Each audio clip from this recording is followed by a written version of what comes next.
नमस्कार मित्रांनो, सर्वांचं स्वागत आहे आपल्या परीक्षित अभ्यास यूट्यूब चॅनलवरती. मित्रांनो, आज आपण एका महत्त्वाच्या गोष्टीवर डिस्कशन करणार आहोत आणि बोलणार आहोत.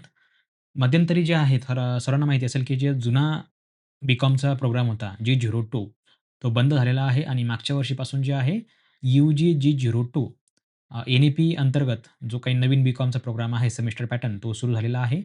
त्यांचं फर्स्ट टर्म झालेली आहे. आता यावर्षी सेकंड टर्म देखील सुरू होणार आहे आणि बहुतांश असे काही विद्यार्थी आहेत ज्यांचं बी-कॉम फर्स्ट इयर किंवा सेकंड इयर किंवा म्हणजे असं जे काही अगोदर झालेलं असेल, कोणत्यातरी वर्षी किंवा अगोदर झाला असेल, मध्ये त्यांनी गॅप दिला असेल किंवा पूर्वी ते शिकले असतील काही म्हणजे आपण म्हणू शकतो 90च्या काळात, 80च्या काळामध्ये किंवा 4, 5, 10 पर्यंत कोणी शिकला असेल, त्यानंतर काही गॅप पडला असेल. कारण ऑब्व्हियसली काही वैयक्तिक कारणामुळे किंवा फॅमिली रिझनमुळे जे आहेत कोणी-कोणी शिक्षण वगैरे थांबवतंय.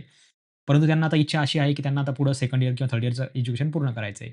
तर अशा लोकांसाठी जे आहे, आता बघा बी-एमध्ये तर आपण डायरेक्ट सेकंड इयरला ॲडमिशन घेऊ शकतो, काही अडचण नाहीये. बट जे बी-कॉम नवीन पॅटर्न आहे आता, कारण जुना पॅटर्न तर बंद झाला ना, ज्यामध्ये आपण डायरेक्ट सेकंड इयर ॲडमिशन घेऊ शकत होतो. परंतु आता जे काही नवीन बी-कॉम आहे, त्यामध्ये आपल्याला आता डायरेक्ट सेकंड इयर ॲडमिशन घ्यायचं आहे. परंतु त्यासाठी जे आहे, विद्यापीठाने जे आहे, एक विशेष जे काही गाईडलाईन्स आहे ती दिलेली आहे. ती आपल्याकडनं फुलफिल होती का? हे आपल्याला बघायचं आहे. आता ही होती कशी आणि कसं म्हणजे कसं बघायचं आपल्याला, हे आपल्याला या ठिकाणी बघायचं आहे. तर मित्रांनो, सर्व विद्यार्थ्यांनी याकडे लक्ष द्या. आता YCMची जी आहे नवीन वेबसाईट आलेली आहे, सर्वांना माहिती असेल. नसेल माहिती लक्षात घ्या. ycmu.ac.in आता हे ठीक आहे, ही विद्यापीठाची नवीन वेबसाईट आहे. या ठिकाणी तुम्हाला यायचं आहे. खाली आल्यावर बघा तुम्हाला या ठिकाणी ॲडमिशन टॅब बघा या ठिकाणी हायलाइटेड दिसते. ह्या ॲडमिशन टॅबवर क्लिक करायचं आहे. इथे आल्यानंतर बघा मित्रांनो तुम्हाला जे आहे प्रॉस्पेक्टस अकॅडमिक सेशन जुलै 2026 यावर क्लिक करायचं आहे. इथे आल्यावर बघा तुम्हाला जेवढी काही माहिती पुस्तिकावर तुम्हाला या ठिकाणी बघायला मिळतील, त्यावर तुम्हाला क्लिक करायचं आहे. तुम्हाला जे आहे त्या प्रोग्रामची माहिती पुस्तिका या ठिकाणी बघायला मिळेल. ठीक आहे. नंतर बघा आता या ठिकाणी ॲडमिशनची देखील तुम्हाला नोटीस दिलेली आहे, की नवीन ॲडमिशन कशाप्रकारे करायचं, काय करायचं ते देखील तुम्हाला या ठिकाणी दिलेलं आहे. ओके. आता बघा आपण या ठिकाणी बघणार आहोत, जे काही बी-कॉम आहे बघा UG-G02 ठीक आहे. हा जो प्रोग्राम आहे UG-G02 यामध्ये फर्स्ट इयर, सेकंड इयर आणि थर्ड इयर तिन्ही वर्षांची जी या ठिकाणी ॲडमिशनची प्रोसेस आहे ती सांगितलेली आहे. तर यामध्ये बघा मित्रांनो आपल्याला हे बघायचं आहे, की डायरेक्ट सेकंड इयरला आपल्याला ॲडमिशन घेता येईल का? जर घेता येत असेल तर कशाप्रकारे घेता येईल, त्याची पात्रता काय असणार आहे, योग्यता काय असणार आहे आणि जर नसेल घेता येत तर का घेता येत नाही, हे देखील आपण या ठिकाणी बघणार आहे किंवा कोण आहे जे डायरेक्ट सेकंड इयर ॲडमिशन घेऊ शकतं किंवा कोण आहे जे डायरेक्ट सेकंड इयर ॲडमिशन घेऊ शकत नाही. ह्या दोन्ही गोष्टी आपण ज्या जर तर आहेत, त्या आपण या ठिकाणी बघणार आहोत. जर घेता येत असेल तर कसं? ठीक आहे. या गोष्टी आपण या ठिकाणी जे आहे ते बघणार आहोत. आता बघा जे प्रॉस्पेक्टस आहे बघा, अशा प्रकारचं तुमच्या समोर या ठिकाणी तुम्हाला बघायला मिळेल. मी थोडं झूम करतो याला. Prospectus bachelor of commerce B Com UG-G02 as per NEP school of commerce and management. NEPचा अर्थ काय होतो? National education policy. त्याला बरेच लोकं न्यू एज्युकेशन पॉलिसी देखील म्हणतात. ठीक आहे. असो, आता यामध्ये बघा, या अंतर्गत आपल्याला या ठिकाणी जे आहे सेमेस्टर पॅटर्न ज्या मित्रांनो तो लागू झालेला आहे बघा. फर्स्ट इयरसाठी देखील दिलेला आहे. आता फर्स्ट इयरला फी किती असणार आहे, काय असणार आहे, हे आपण ऑलरेडी आपल्या ब्लॉगवरती सांगितलेलं आहे किंवा आपल्या वेबसाईटवर देखील सांगितलेलं आहे आणि आपल्या WhatsApp ग्रुपवर देखील सांगितलेलं आहे. तुम्ही त्यावरती बघू शकता. ते देखील तुम्हाला मी आता सुरुवातीला या ठिकाणी थोडंसं हायलाइट करून दाखवतो, की जे विद्यार्थी नवीन ॲडमिशन घेतील, त्यांचे विषय वगैरे कुठले आहेत, तुम्ही हे प्रॉस्पेक्टस बघू शकता. तुम्हाला मी जे आहे याची लिंक व्हिडिओ डिस्क्रिप्शनला दिलेली आहे. तुम्ही त्यावरती क्लिक करून हे प्रॉस्पेक्टस वाचू शकता, बघू शकता. ठीक आहे. आता बघा, फर्स्ट इयरला जे आहे आपल्याला मित्रांनो, ते बघायचं आहे, की फर्स्ट इयरला किती फी असणार आहे, सेकंड इयरला किती फी असणार आहे आणि थर्ड इयरला किती फी असणार आहे. ठीक आहे. आता बघा 12वी पास पाहिजे तुमचं, ओके. आणि जे जे असे कोणी व्यक्ती असतील ज्यांचं 11वी 1975च्या आधी झालं असेल, तर ते देखील विद्यार्थी यामध्ये म्हणजे जे कोणी असेल आता वयस्कर लोकं जे असतील, ते देखील यामध्ये बी-कॉम फर्स्ट इयरसाठी ॲडमिशनला पात्र आहात. ओके. आता बघा फर्स्ट इयरला तुमची फी जी असणार आहे, ती तुमची फी असणार आहे जवळपास 3,676 ठीक आहे. ही फर्स्ट इयरसाठी फी असणार आहे 3676. सेकंड इयरला बघा मित्रांनो, आता या ठिकाणी आपल्याला सेकंड इयरबद्दल माहिती बघायची आहे. ज्यांचं फर्स्ट इयर झालं, त्यांच्याबद्दल जर सांगायचं झालं, तर त्यांना सेकंड इयरला फी असणार आहे मित्रांनो या ठिकाणी ₹4,806 बरोबर. परंतु ज्यांचं फर्स्ट इयर झालं बी-कॉम मागच्या वर्षी, त्यांना या ठिकाणी मित्रांनो जी फी असणार आहे ती किती असणार आहे? 4,806 बरोबर. परंतु असं कोणी जर विद्यार्थी असतील, की आता बघा मी थोडंसं भविष्यातल्या गोष्टी सांगतो या ठिकाणी. आता बघा जसं की तुम्हाला माहीत असेल, की NEPचा जो मुद्दा असणार आहे, तो असा असणार आहे, की बी-कॉम समजा 3 वर्षांचा आहे, बरोबर. तर पहिलं वर्ष जर का तुम्ही पूर्ण केलं, पास झाले, तर तुम्ही त्या ठिकाणी जे आहे शिक्षण सोडू शकता किंवा तुम्हाला जर वाटलं, की मला फक्त पुढे शिकायचं नाही, तर तुम्ही स्टॉप घेऊ शकता. त्याला म्हणतो आपण सर्टिफिकेट. बी-कॉम म्हणजे सर्टिफिकेट इन बी-कॉम ठीक आहे किंवा कॉमर्स, सर्टिफिकेट इन कॉमर्स असं समजू शकतो. फर्स्ट इयर तुमचं पूर्ण झालं. जे काही तुमचे 44 क्रेडिट असतील ते तुम्हाला मिळतील तुमच्या ए-बी-सी-आय-डीमध्ये, राइट. नंतर तुम्हाला जर वाटलं पुढच्या 3 वर्षामध्ये बरं का, बघा या ठिकाणी काय सांगितलं त्यांनी, फक्त तुम्हाला 3च वर्षांचा कालावधी आहे. पुढील 3 वर्षामध्ये जर समजा आता उदाहरणार्थ जर समजा तुम्ही यावर्षी फर्स्ट इयर पास आउट झाले 2026ला बरोबर. तुम्हाला 44 क्रेडिट मिळाले. तुम्हाला वाटलं की आता मला शिक्षण थांबवायचं आहे किंवा गॅप द्यायचा. तर तुम्ही पुढील 3 वर्ष म्हणजे हे 26 सोडून द्या 27, 28, 29 2029 पर्यंत तुम्हाला जर वाटलं की मला परत शिकायचं पुढं, तर तुम्ही डायरेक्ट सेकंड इयरला as a second year re entry म्हणून जे काही रेग्युलेशन असणार आहे री एंट्रीचं, त्यामध्ये तुम्ही पात्र असता ॲडमिशन घेण्यासाठी, बरोबर. आता हे झालं तुमच्यासाठी, ज्यांनी फर्स्ट इयर सोडलं होतं, बरोबर. पण आपल्याला आज मित्रांनो या ठिकाणी असं डिस्कशन करायचं आहे, की जे विद्यार्थी डायरेक्ट सेकंड इयर ॲडमिशन घेऊ इच्छितात, ज्यांचं फर्स्ट इयर जे आहे जुन्या युनिव्हर्सिटीमध्ये झालं असेल किंवा जुन्या काळामध्ये झालं असेल किंवा अ, असे काही विद्यार्थी असतील ज्यांचं बी-कॉम जे आहे फर्स्ट इयर किंवा सेकंड इयर झालं असेल 80 मध्ये, 85 मध्ये, 90 मध्ये, 2000 मध्ये किंवा 5 मध्ये, 10 मध्ये किंवा 15 मध्ये, 20 मध्ये किंवा अदर दॅन युनिव्हर्सिटीमध्ये झालं असेल. त्यांना वाटतं की मला वाय-सी-एममध्ये आता डायरेक्ट सेकंड इयरला बी-कॉमला ॲडमिशन घ्यायचं आहे. समजा उदाहरणार्थ तुमचं फर्स्ट इयर झालं असेल मुंबई युनिव्हर्सिटी, पुणे विद्यापीठ, अमरावती असेल, नागपूर असेल, नांदेड असेल, बामू असेल, कुठलाही असू द्या या ठिकाणी. जर समजा तुम्हाला वाटलं आता की फर्स्ट इयर किंवा सेकंड इयर माझं त्या विद्यापीठात झालं, पण मला आता वेळ नाहीये किंवा मला एक्झाम द्यायला जमत नाही किंवा मला रेग्युलर लेक्चर करायला जमत नाही. तर मला जे आहे वाय-सी-एमध्ये डायरेक्ट सेकंड इयरला ॲडमिशन घ्यायचं का? फर्स्ट इयर असू द्या किंवा सेकंड इयर असू द्या. तर हो, तुम्ही या ठिकाणी ॲडमिशन घेऊ शकता. पण त्यासाठी काही अटी आहेत. आता बघा जसं आपण वरती या ठिकाणी जे डिस्कशन केलं, तुम्ही जर समजा सर्टिफिकेट प्रोग्राम पूर्ण केला 1 वर्षाचा बी-कॉमचा जसं आपण सुरुवातीला सांगितलं. तुम्ही जर समजा 3 वर्षामध्ये री एंट्री घेतली, तर तुम्हाला ₹1000 फक्त एक्स्ट्रा फी भरायची आहे आणि सेकंड इयरची जी काही फी असेल, तुम्ही या ठिकाणी बघू शकता ₹5806 ₹5806 ही फी असणार आहे आणि ही ₹1000 फी असणार आहे. समजा आपण ही समजा 6000 पकडूया आणि हे ₹1000 समजा समजा ₹7000 ₹6900 पर्यंत तुम्हाला फी भरायची आहे सेकंड इयरसाठी किंवा री एंट्रीमध्ये. बट हे झालं तुमचा सेकंड इयरचा विषय. पण आता विषय असा आहे आपल्याला, की असे काही विद्यार्थी आहेत, की ज्यांना डायरेक्ट सेकंड इयरला ॲडमिशन घ्यायचं. तर इथे बघा त्यांनी ऑप्शन दिलेला आहे, second year lateral entry regulation. Lateral म्हणजे काय? आता हे तुम्हाला सांगायची गरज नाही. तर असे विद्यार्थी आहेत ज्यांना डायरेक्ट सेकंड इयरला ॲडमिशन घ्यायचं, तर त्यांनी हा विचार करू शकता. ओके. आता बघा वरचं सोडून द्या, ते झालं तुमचं ज्यांनी अर्धवट सोडलं त्यांच्यासाठी. पण जे विद्यार्थी बाकीच्या युनिव्हर्सिटीमध्ये शिकले असतील, अदर दॅन युनिव्हर्सिटीमध्ये वाय-सी-एमच्या व्यतिरिक्त आणि त्यांना या ठिकाणी ॲडमिशन घ्यायचं असेल वाय-सी-एममध्ये डायरेक्ट सेकंड इयरला. डायरेक्ट थर्ड इयरला घेऊ शकत नाही बरं का. तुमचं तिकडे फर्स्ट इयर हो किंवा सेकंड इयर हो. तुम्हाला या ठिकाणी सेकंड इयरला ॲडमिशन मिळू शकतं. ओके. फर्स्ट इयर असो किंवा सेकंड इयर असो. तर यांनी बघा या ठिकाणी काय अट दिलेली आहे. A learner seeking lateral entry to second year of B Com UGG02 जो काही नवीन प्रोग्राम कोड असणार आहे. Shall have successfully completed the first year level 4.5 of recognised B Com programme and earn 44 credits as a prescribed under the application curriculum. ठीक आहे.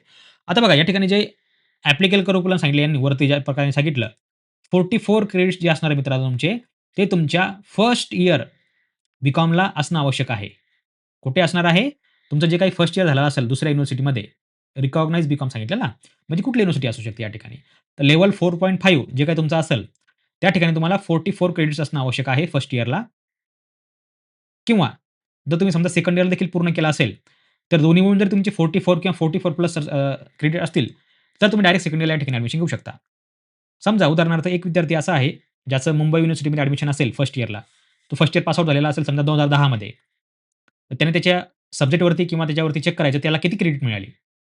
20 असतील, 25 असतील, आता मॅक्सिमम 20च्या पुढे असणार आहे, बरोबर. 20 असतील, 25 असतील किंवा 30 असतील किंवा 28 असतील, जे काही असतील ते फॉर एक्झाम्पल. तर त्याने हा विचार करायचा या ठिकाणी, बरोबर. आता बघा या ठिकाणी जो हा प्रोग्राम असणार आहे फर्स्ट इयर लेव्हल 4.5. आता बघा हे जे 44 क्रेडिट असणार आहे या ठिकाणी, हे टोटल मिळून असणार आहे त्यामध्ये, बरोबर. आता बघा या ठिकाणी त्यांनी खाली जर तुम्ही थोडंसं गेले, तर तुम्हाला या ठिकाणी अजून एक पॉइंट बघायला मिळतो. A learner seeking lateral entry to the second year shall be required to pay lateral entry fee of ₹1500 in addition to prescribe programme fee. म्हणजे तुम्हाला ₹1500 एक्स्ट्रा फी भरायची. जसं वरती सांगितलं ₹1000 फी भरायची. आता या ठिकाणी तुम्हाला ₹1500 भरायची. तर कोणी ₹1500 भरायची? अ learner who has earned 40 credits academic credits from another university and seeks admission to the corresponding program at YCMU shall be required to successfully complete the 4 credit bridge course prescribed by the university before becoming eligible for admission to the next level of the program. ठीक आहे. आता याचा अर्थ काय होतो? एक तर तुम्हाला ₹1500 एक्स्ट्रा फी भरायची, ते समजलं त्या फीच्या व्यतिरिक्त. दुसरी गोष्ट म्हणजे तुमचं जर का समजा फक्त कुठल्याही सेकंड इयरचे विद्यार्थी चालणार नाहीये.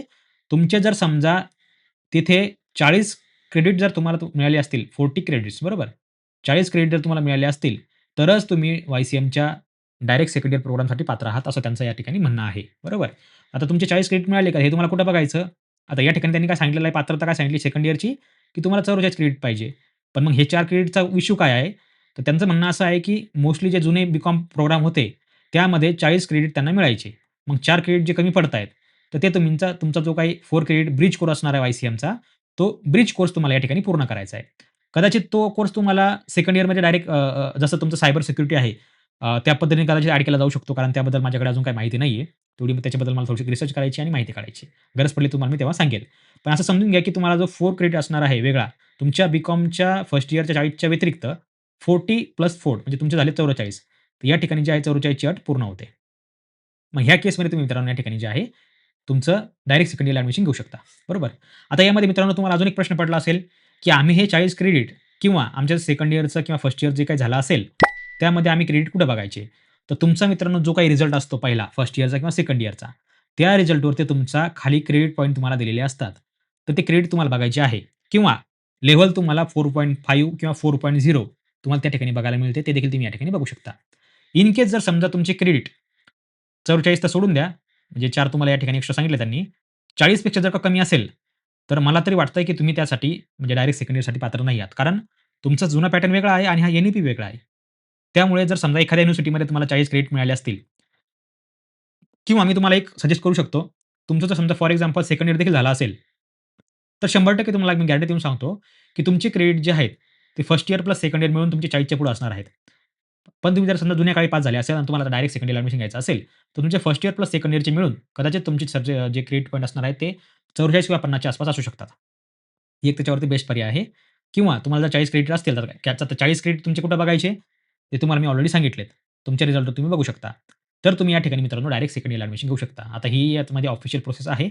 आता हे प्रॉस्पेक्टस मी वाचलं, पूर्णपणे तुम्हाला माहिती सांगितली कारण 2-3 विद्यार्थी आहेत ज्यांना डायरेक्ट सेकंड इयरला ॲडमिशन घ्यायची इच्छा आहे. ठीक आहे. त्यांना ऑप्शन वगैरे दिसत नाहीये. तर त्यामुळे तुम्ही जेव्हा ॲडमिशन घ्यायला जासाल, फॉर्म वगैरे भरसाल, तेव्हा मित्रांनो तुम्हाला या ठिकाणी ते ऑप्शन बघायला मिळेल. आता बघा डॉक्युमेंट काय लागणार आहे तुम्हाला डायरेक्ट सेकंड इयरसाठी? Duly fill in application form for lateral entry. तर लिटरल एंट्रीचं तर वेगळी प्रोसेस असणार आहे. तो फॉर्म तुम्हाला भरायचा आहे. तुमचं ए-बी-सी-आय-डीचं जे काही असणार आहे, त्याची एक कॉपी लागणार आहे तुम्हाला. नंतर document proof of the credit available in the academic bank of credit, A B C I D. तुमच्या ए-बी-सी-आय-डीमध्ये ते क्रेडिट पॉइंट असणं आवश्यक आहे. ठीक आहे. म्हणजे थोडक्यात काय तुम्हाला ए-बी-सी-आय-डी लागणार त्या ठिकाणी, बरोबर. Marksheet end grade card of all previous semester or years. Annual pattern असेल तर तुमची फर्स्ट इयरची मार्कशीट लागेल. तुमचं सेमिस्टर पॅटर्न असेल तर तुम्हाला सेमिस्टर 1 आणि सेमिस्टर 2च्या मार्कशीट तुम्हाला ओरिजिनल मार्क्स तुम्हाला या ठिकाणी स्कॅन करून लागणार आहेत. ठीक आहे. आता हे जेव्हा आपण लाईव्ह ॲडमिशन करू प्रॅक्टिकली, तेव्हा आपल्याला गोष्टी समजतील की नक्की काय-काय लागणार आहे. कारण मी आता यामध्ये काही सांगू शकत नाही. फक्त मी तुम्हाला या ठिकाणी एक माहिती म्हणून सजेस्ट करतोय. कारण मला देखील यामध्ये प्रॉपर माहिती नाहीये. मला आधी याबद्दल माहिती घ्यावं लागेल किंवा जेव्हा मी ॲडमिशन करेल एखाद्या विद्यार्थ्याचं डायरेक्ट सेकंड इयरला, तेव्हा मी तुम्हाला ह्या गोष्टी सांगेल त्यावेळेस प्रॅक्टिकली. नंतर बघा मित्रांनो, जे काही तुमचं प्रोव्हिजन सर्टिफिकेट किंवा पासिंग सर्टिफिकेट वगैरे असणार आहे, issue by the previous U G C recognised higher education institute wherever applicable. समजा तुमचं जे काही असेल ते डिप्लोमा वगैरे जे काही फॉर एक्झाम्पल जे काही फर्स्ट इयर वगैरे असेल, त्याची मार्कशीट देखील तुम्हाला या ठिकाणी लागणार आहे. ओके. बाकी एन-ओ-सी वगैरे जर गरज पडली तर आपण घेऊ त्याची काही गरज नाहीये. मायग्रेशन सर्टिफिकेट बघा या ठिकाणी मित्रांनो तुम्हाला मागितलेलं आहे. If required under the applicable university regulation. आता मुंबईवरून जर तुम्ही समजा शिकले असाल तर तुम्हाला तुम्हाला त्यातलं मायग्रेशन वगैरे लागणार आहे. तुमचं जर समजा जुनं ॲडमिशन असेल एक समजा जे लोकं वयस्कर असतील ज्यांना समजा 90, 95, 2000 पर्यंत त्यांचं झालं असेल पूर्ण. त्यांना काही या ठिकाणी आवश्यकता पडणार नाही. बाकी तुमचं व्हॅलिड आयडी कार्ड ते तुम्हाला आधार कार्ड, पासपोर्ट वगैरे ते तुम्हाला या ठिकाणी आवश्यकच असणार आहे. ठीक आहे. बाकी तुमची फी जी मित्रांनो असणार आहे या ठिकाणी, ती अशा प्रकारची असणार आहे बघा. एक तर तुमची क्रेडिट ट्रान्सफर जी फी आहे ₹1500 त्यात इन्क्लूड केलेली आहे. तुमची फी असणार आहे ₹6306. ठीक आहे. एवढी तुमची फी या ठिकाणी मित्रांनो असणार आहे. ओके समजलं? बाकी थर्ड इयरचं सध्या काही आवश्यकता नाहीये. कारण थर्ड इयर जे आहे मित्रांनो या ठिकाणी, ते तुमचं दुसऱ्या फर्स्ट सेकंड इयर झाल्याशिवाय तुम्हाला या ठिकाणी मित्रांनो ते जे आहे या ठिकाणी कळणार नाहीये. ठीक आहे. समजलं? असो. आता बघा मित्रांनो, या ठिकाणी देखील ऑप्शन त्याने दिलेला आहे बघा थर्ड इयरमध्ये, बट मला नाही वाटत हे काम करत असेल. A learner who earn 40 credits from another university and seeking admission to the corresponding programme. म्हणजे दोन्हीकडे सेम दाखवलेलं आहे. डायरेक्ट सेकंड इयर आणि डायरेक्ट थर्ड इयर. तर मला वाटत नाहीये, की थर्ड इयरसाठी नियम वगैरे सेम असेल. कारण थर्ड इयर सध्या यावर्षी सुरू नाही आहे ना, कारण पुढच्या वर्षी सुरू होणार आहे. यावर्षी सेकंड इयर असणार आहे. तर बघूया आपण पुढं काय होतं. पण त्यांनी प्रॉस्पेक्टसमध्ये जे काही सांगितलेलं आहे, त्या आधारे मी तुम्हाला या ठिकाणी सांगितलेली आहे माहिती. एक एक पॉझिटिव्ह पॉइंट तुम्हाला सांगितला, की हां, तुम्ही डायरेक्ट सेकंड इयरला ॲडमिशन घेऊ शकता. आता कोण घेऊ शकतं, कसं घेऊ शकतं? तुमचे क्रेडिट पॉइंटवर डिपेंड असणार आहे या गोष्टी. ठीक आहे. तर मित्रांनो आशा आहे तुम्हाला व्हिडिओ आवडला असेल. काही कोणाला प्रश्न वगैरे असेल ॲडमिशन संदर्भात, तर तुम्ही कमेंट करून विचारू शकता किंवा ज्यांना कोणाला ॲडमिशनला हेल्प पाहिजे असेल किंवा ॲडमिशन करून पाहिजे असेल first year, second year, third year किंवा जे काही नवे-जुनं असेल, कुठल्याही प्रोग्रामचा असू द्या, बी-ए, बी-कॉम, एम-बी-ए, एम-कॉम, एम-सी-ए जे काही असेल ते तुम्ही या ठिकाणी मित्रांनो जे आहे आम्हाला कॉन्टॅक्ट करू शकता. आम्हाला मेल करू शकता. help@परीक्षित-अभ्यास.in ह्या मेलवर तुम्ही कॉन्टॅक्ट करू शकता. आणि मित्रांनो अजून एक गोष्ट तुम्हाला सांगायची आहे. तर एम-बी-एसाठी फर्स्ट इयरला ॲडमिशन सुरू झालेले आहेत. सेकंड इयरला लवकरच ॲडमिशन सुरू होतील. काही काळजी करू नका पुढच्या आठवड्यामध्ये. आणि ज्या विद्यार्थ्यांना या ठिकाणी एम-बी-एसाठी हेल्प पाहिजे असेल, कारण एम-बी-एसाठी मित्रांनो तुम्हाला जे आहे ₹600 ऑनलाईन चलन भरून तुम्हाला वाय-सी-एमची सी-ई-टी देणं बंधनकारक असतं. ती पास करणं बंधनकारक असतं. क्वालिफाय होणं बंधनकारक असतं. तरच तुम्ही जे आहे फर्स्ट इयरला एम-बी-एला ॲडमिशन घेऊ शकता. तर ज्यांना कोणाला सी-ई-टीला माहिती नसेल किंवा सी-ई-टीचा सिलेबस माहिती नसेल किंवा सी-ई-टी परीक्षा पास करून पाहिजे असेल, तर तुम्ही जे आहे मला कॉन्टॅक्ट करू शकता. ठीक आहे. ही गोष्ट लीगल आहे, इल्लीगल नाहीये. सी-ई-टी एक्झाम तुम्हीच देणार आहात. फक्त आम्ही तुम्हाला हेल्प करणार आहोत. ठीक आहे. बाकी जी काही आमची फी वगैरे असेल तुम्हाला आम्ही ते WhatsAppवरती किंवा आपल्या मेलवरती सांगूया. तर मित्रांनो, आशा आहे तुम्हाला व्हिडिओ आवडला असेल, तर भेटूया पुढच्या व्हिडिओमध्ये. तोपर्यंत बघत राहा, शिकत राहा. जय हिंद, जय महाराष्ट्र.